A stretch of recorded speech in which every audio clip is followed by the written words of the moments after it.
Assalamualaikum warahmatullahi wabarakatuh. Saya Suseliana Rahayu Wulandari dari Prodi S1 Ekonomi Syariah.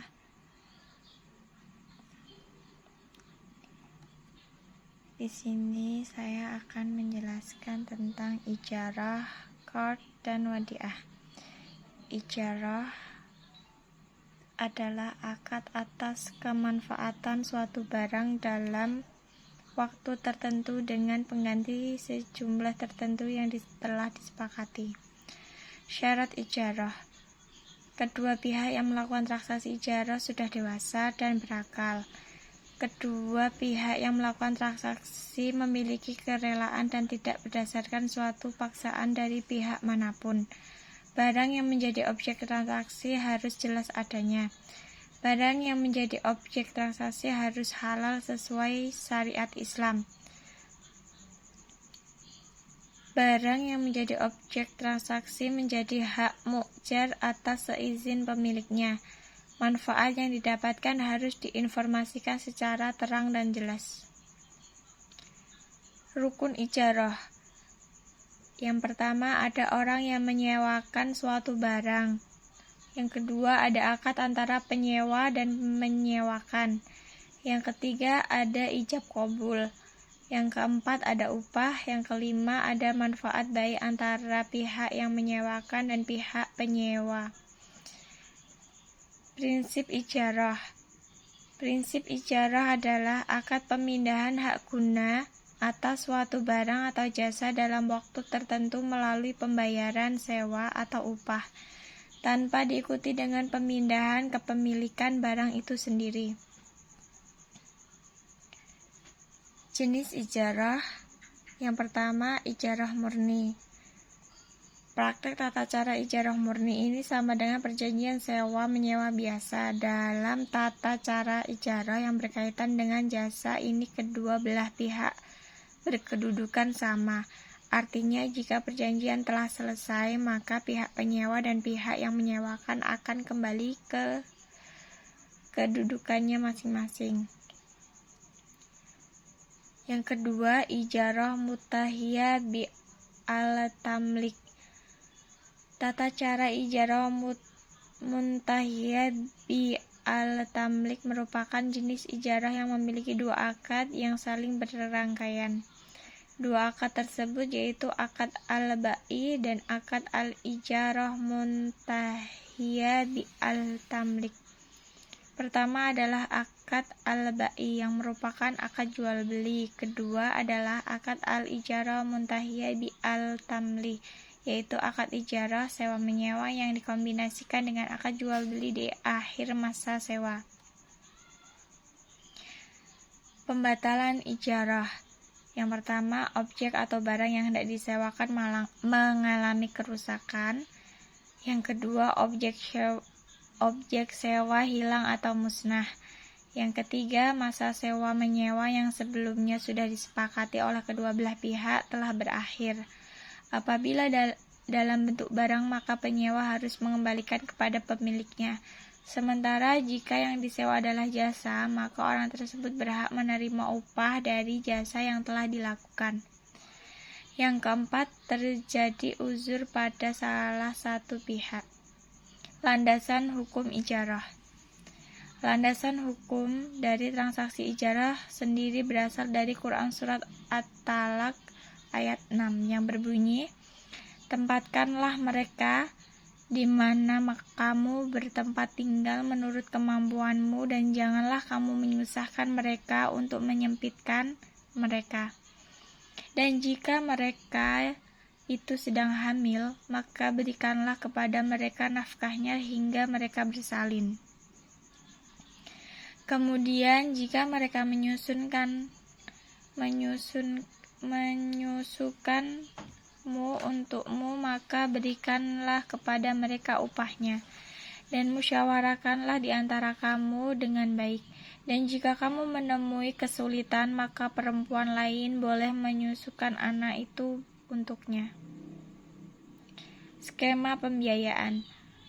Skema pembiayaan ijarah. Yang pertama, permohonan pembiayaan ijarah. Yang kedua, akad pembiayaan ijarah. Yang ketiga, menyewa, membeli objek ijarah. Dan selanjutnya, qard. Pengertian qard merupakan salah satu bentuk pembiayaan dalam perbankan syariah berupa transaksi pinjam-meminjam dalam bentuk piutang. Qard sebagaimana ketentuan dalam pasal 1 angka 25 di Undang-Undang Nomor 21 Tahun 2008 tentang Perkembangan Syariah. Selanjutnya disebut Undang-Undang Perbankan Syariah. Rukun qard. Yang pertama, peminjam. Pihak peminjam harus sesuai yang ahliyah muamalah, yang berarti harus balik, berakal waras, dan tidak mahjur. Yang kedua, pemberi pinjaman. Pihak memberi pinjaman haruslah seorang ahliyat at-tabarru, dengan artinya mempunyai kecakapan dalam menggunakan hartanya secara mutlak secara pandangan syariat. Dalam qard, seorang muqrid meminjamkan dananya tanpa paksaan dari pihak lain. Dalam perbankan syariah, qard dijalankan sebagai fungsi sosial bank. Dananya biasa berasal dari dana zakat, infak, dan sedekah yang dihimpun dari agniya atau dari sebagian keuntungan bank. Yang ketiga, barang atau utang. Barang yang digunakan sebagai objek dalam qard harus dapat diakad salam. Dengan bisa diakad salam, maka barang tersebut dianggap sah untuk dihutangkan. Yang keempat, ijab qabul. Ucapan dalam ijab qabul harus dilakukan dengan jelas dan dapat dipahami oleh kedua pihak, sehingga tidak menimbulkan kesalahpahaman. Syarat qard. Yang pertama, bank, yaitu pihak yang menyediakan dan meminjamkan uang. Yang kedua, nasabah, pihak yang meminjam uang tersebut dari bank. Yang ketiga, proyeksi atau gambaran usaha. Penjelasan mengenai tujuan terjadinya ikatan al-qard atau akad qard. Ketentuan umum qard berdasarkan fatwa MUI DSN nomor 19 DSN MUI nomor 4 2001 tentang al-qard.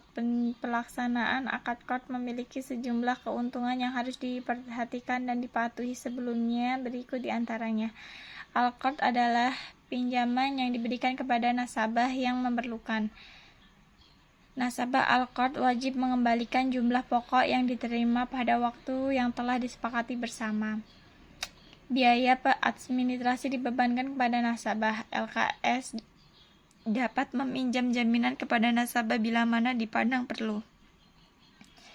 Nasabah al-qard dapat memberikan tambahan dengan sukarela kepada LKS selama tidak diperjanjikan dalam akad. Jika nasabah tidak dapat mengembalikan sebagian atau seluruh kewajibannya pada saat yang telah disepakati dan LKS telah memastikan ketidakmampuannya, LKS dapat yang pertama, memperpanjang jangka waktu pengembalian atau menghapus sebagian atau seluruh kewajibannya.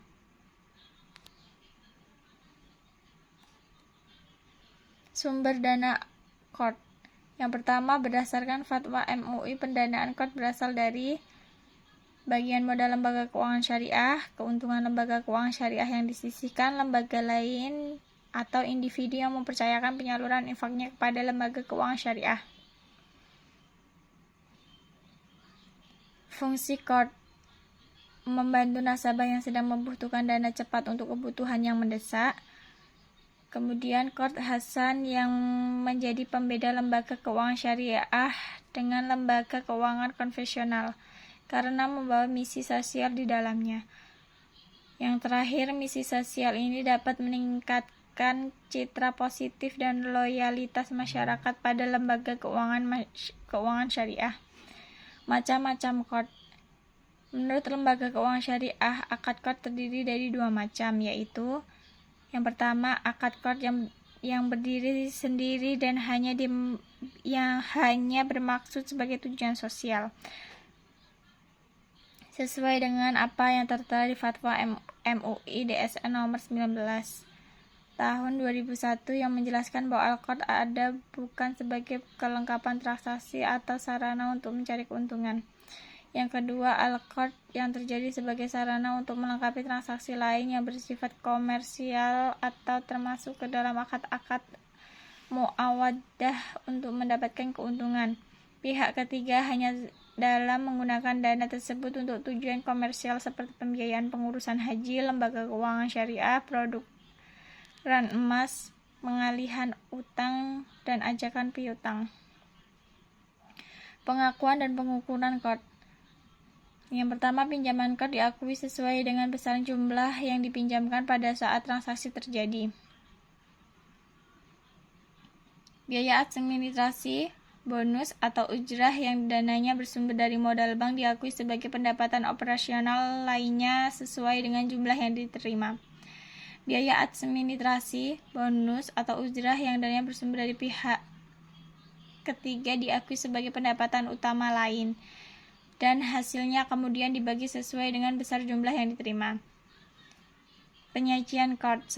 Sementara untuk penyajian Qard dalam bidang perbankan dan keuangan diatur oleh OJK sebagai berikut. Pinjaman Qard yang bersumber dari modal bank dan dana pihak ketiga disajikan pada pos pinjaman Qard. Penyisihan penghapusan aset pinjaman Qard disajikan sebagai pos lawan pinjaman Qard. Kegunaan Qard dalam perbankan syariah. Yang pertama, perbankan syariah umumnya menggunakan akad Qard dalam beberapa proses produk seperti di bawah ini. Pinjaman tunai dari produk kartu kredit syariah, pinjaman untuk talangan keperluan haji, pinjaman untuk pengusaha kecil, pinjaman kepada pengurus bank. Landasan hukum Qard. Landasan hukum Qard berasal dari Al-Baqarah ayat 245 yang berbunyi, siapakah yang mau memberikan pinjaman kepada Allah, pinjaman yang baik, maka Allah melipat gandakan kepadanya dengan lipat ganda yang banyak, dan Allah menyempitkan dan melapangkan rezeki, dan kepadanya lah kamu dikembalikan. Serta dari Al-Baqarah ayat 280 yang memiliki arti, dan jika orang yang berhutang itu dalam kesungkaran, maka berilah tangguh sampai dia berkelapangan, dan menyedekahkan sebagian atau semua utang itu lebih baik bagimu jika kamu mengetahui. Yang terakhir, wadiah. Pengertian wadiah. Kata wadiah berasal dari wada syai'a, yaitu meninggalkan sesuatu. Sesuatu yang ditinggalkan seseorang pada orang lain agar dijaga disebut wadiah, karena dia meninggalkannya pada orang yang sanggup menjaga. Prinsip wadiah. Prinsip wadiah yang diterapkan adalah wadiah yad damanah yang diterapkan pada produk rekening giro. Jenis wadiah. Yang pertama, wadiah yad amanah. Wadiah yang asli tidak terjadi pengubahan esensi akad titipan yang berlaku sesuai kaidah asal titipan, yakni menjaga amanah. Penerima titipan tidak mempergunakan barang titipan dan tidak bertanggung jawab atas kehilangan dan kerusakan yang terjadi pada barang titipan selama hal ini bukan akibat dari kelalaian atau kecerobohan penerima titipan dalam memelihara titipan tersebut. Contoh, safe deposit box. Nasabah menitipkan barang kepada bank syariah. Sejak awal transaksi disepakati adanya jual beli manfaat barang dan jual beli manfaat perbuatan barang titipan tersebut, sehingga bank syariah boleh mengenakan fee kepada nasabah. Yang kedua, wadiah yad damanah. Wadiah di mana penerima titipan dapat memanfaatkan barang titipan tersebut dengan seizin pemiliknya dan menjamin untuk mengembalikan titipan tersebut secara utuh setiap saat kala si pemilik menghendakinya. Wadiah yad damanah ini terjadi tahawul qard, perubahan akad dari akad titipan menjadi akad pinjaman. Oleh karena itu, titipan tersebut dipergunakan oleh penerima titipan. Dengan demikian, pada skema wadiah ya damanah ini berlaku hukum pinjaman qard atau pinjaman ariyah. Rukun wadiah: adanya ijab dan qabul. Harta atau barang yang bisa dititipkan hanyalah barang yang bisa disimpan. Harta atau barang yang dititipkan harus halal. Barang yang dititipkan adalah barang yang memiliki nilai atau qimah sehingga dapat dilihat sebagai mal. Untuk melakukan wadiah harus ada orang yang menitipkan barang, orang yang dititipkan wadiah atau barang yang dititipkan, dan ijab qabul. Syarat wadiah: baik orang yang menitipkan atau orang dititipkan, keduanya harus berakal. Kemudian kedua belah pihak harus telah balik dan mumayiz. Namun ada ulama yang mengatakan bahwa anak di bawah umur boleh melakukan akad wadiah selama tidak ada syarat dan ketentuan perdagangan jual beli yang sulit dipahami oleh anak kecil tersebut. Harta atau barang yang dititipkan harus dapat diberikan secara fisik. Faktor pembatalannya: yang pertama, meninggalnya orang yang menitipkan barang. Adanya pengembalian barang dari orang yang dititipkan, baik itu sesuai permintaan orang yang menitipkan maupun tidak. Yang ketiga,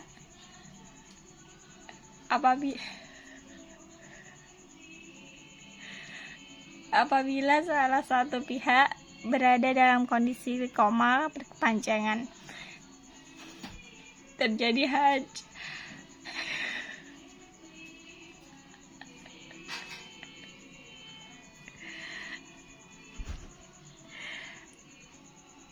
apabila terjadi pemindahan kepemilikan. Landasan hukum wadiah terdapat dalam Quran surat Al-Baqarah yang berbunyi, akan tetapi jika sebagian kamu percaya sebagian yang lain, maka hendaklah yang dipercaya itu menunaikan amanat dan hendak ia bertakwa kepada Allah Tuhannya. Mohon maaf jika ada kebisingan. Terima kasih. Wassalamualaikum warahmatullahi wabarakatuh.